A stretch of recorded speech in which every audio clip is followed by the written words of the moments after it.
This is the first annual general meeting, and this Friendship Association was founded a little more than a year ago in the same hall. So congratulations to all of you, those who were there at that time, and to the office bearers, the first ones that were elected, the president, the vice president, the general secretary, etc. So this is something really good that happened about a year ago. I think Santosh was there then also, along with Kishore Reddy. I don't know why he's absent today. Must be in some other part of the world. But really very happy to see all of you gathered here again. I think the family has grown since it was founded, and I hope that that family will grow even further, because there are many things that we will be doing that will allow, if the very concept is that the membership comes from, a orientation program in India, that number is likely to grow. But let me mention that when this was envisioned, and the people who thought of it and conceived it would not have perhaps thought that there would be as much activity and activism that we have seen through the past year. We had a number of events. The most important one was the festival that you organized, which I had to miss because of personal issues having to go to India at that time. But I told that it was very well organized, and that it was found to be useful, not just for you, but for those who came from India to participate in it. And generally there is a very positive feedback about that festival. I must underline that we often talk about our commonalities in the past, in the history. There's of course no greater evidence of the commonality than the national anthems that we played. They are equally melodious, and probably the most melodious of the national anthems in the world. Having spent now almost 5 years in Sri Lanka, I can sing along with you your national anthem, as I'm sure some of you may be able to sing along with me my national anthem. And that is, I think, the very fundamental unity in the modern time. We can keep talking about the past. I was earlier last week on Saturday and Friday, I was in Anuradhapura, and I visited a village where the people who live there are descendants of those who came with Theri Sangamitra and continued to stay here and are the guardians of the holy Bodhi tree. And it was great to meet with them, because I come from the same town from which they came, which is they then called Patliputra, now called Patna. And they told me that the Attamasthanadipati had told them that your relative from your homeland is visiting. And that was really very touching about the heritage that we have, the common ancestry that we have. And I think nothing can bind us more than that.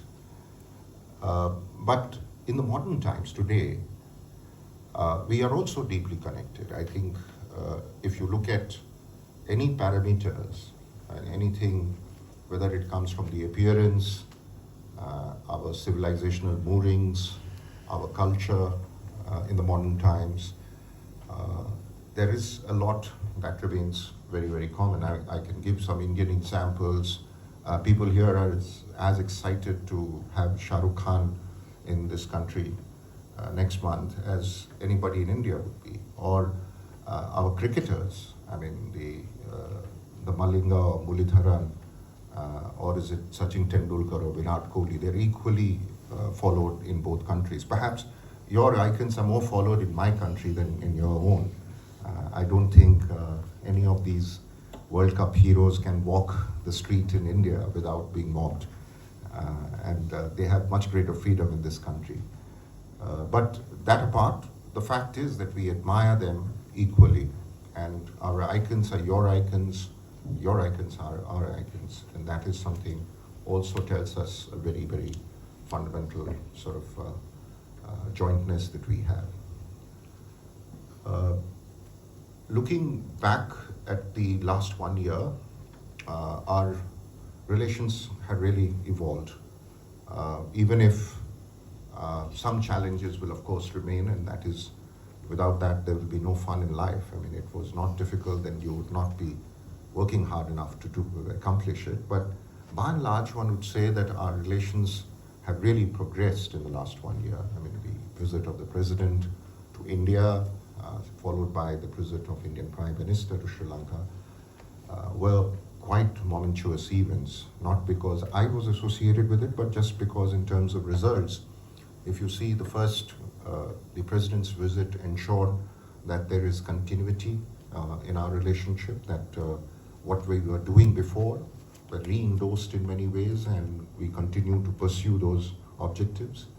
And then when the Prime Minister came, we were able to conclude some very concrete agreements, which has allowed now us to look forward to implementing them. And even as we, of course, continue to work on some of the remaining issues that are important. But the underlying principle in both the visits, the fact that the President chose India as his first foreign visit, and the Prime Minister arrived here as the first foreign guest, tells you something. That there is a neighborhood first policy in India, and probably an evolving India first policy probably in Sri Lanka.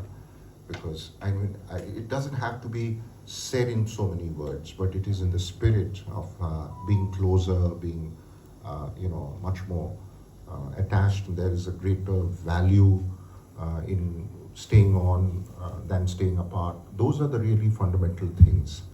And I believe that we are beginning to see that if you look at the past 1 year, we have continued to support Sri Lanka in an unprecedented way.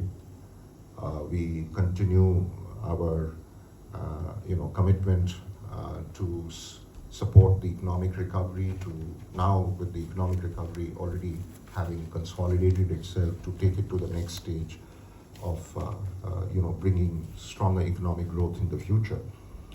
And we are now focused on a more investment-led cooperation rather than one based on credit lines that was the characteristic of an earlier era. And we are convinced that that is a much better, sounder way and a much more enduring way to grow together. The most recent signs, I can tell you, we had a very strong Indian delegation from one of India's apex chambers, business chambers, the Confederation of Indian Industries, bringing in 15 CEOs, and these were not, they were heads of their organizations, not anybody. Like normally, these kind of gatherings, they bring a large number of people and show very big numbers. But this was really 15 who were either already invested and interested in expanding their business, or wanted to bring more, see some opportunity in Sri Lanka and bring investments here. Similarly, we had a month ago, I think, a conference on the gift city here to ensure that as the Indian financial center in Gujarat, in this beautiful city, modern city, is developing, that Sri Lankans are able to make equal use of the opportunities that it presents. And there have been smaller delegations, whether it is in the mining sector or in agricultural sector or some others, that we have had over the last year. And we are now talking concrete elements of cooperation. Even in terms of investments, after the coming of this new government, I think the first major Indian investment was in the tire industry, when the Michelin was bought over by SEAT. It was a big 300 million acquisition. More recently, we've seen a deal that has been proposed between the Mazgaon Dockyards Limited taking a share in the Colombo Dockyards Limited and lifting it from a position of crisis to opportunity. And I think this is broadly the trend that we will see continued, maintained over a longer period. India and Sri Lanka are in it together. Whether we go forward or backward, we will march together. It is, something dictated by our geography, our proximity, of course, history, which gives us today's characteristics, sometimes good, sometimes bad, and we are certainly evolving in the right direction. And what is very important is that we have governments now on both sides which are very committed to fulfilling the huge, massive surge in aspirations of the people, the younger people in both our countries. And I think for once we should be more confident that we are now really embarked on a path of prosperity and development, a lot of which people said we were always destined to achieve, but we have not achieved it at the pace and speed that we should have, and probably we are now at a cusp of doing that together. So it's very great to have you all here.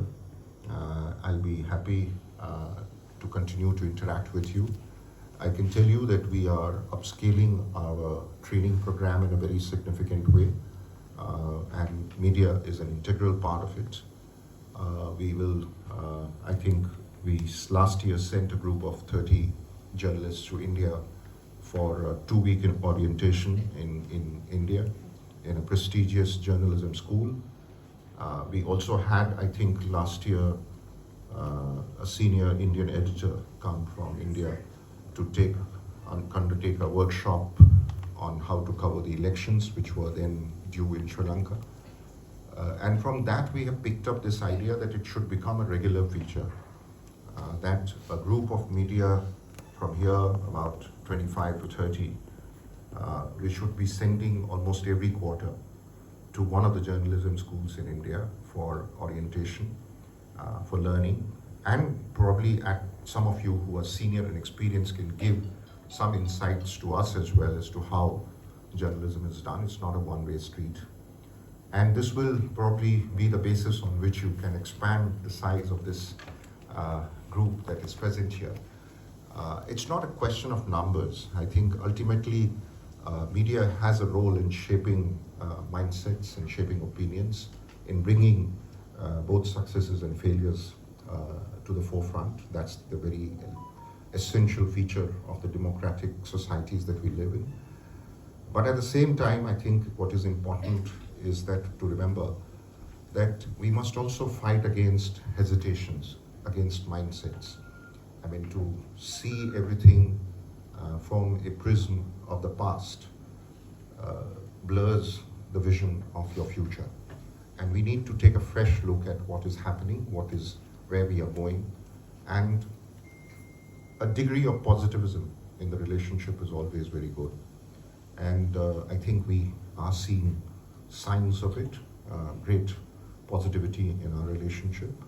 And we hope that our continued interaction, your own contribution, will help it grow further. So many thanks again for being patient.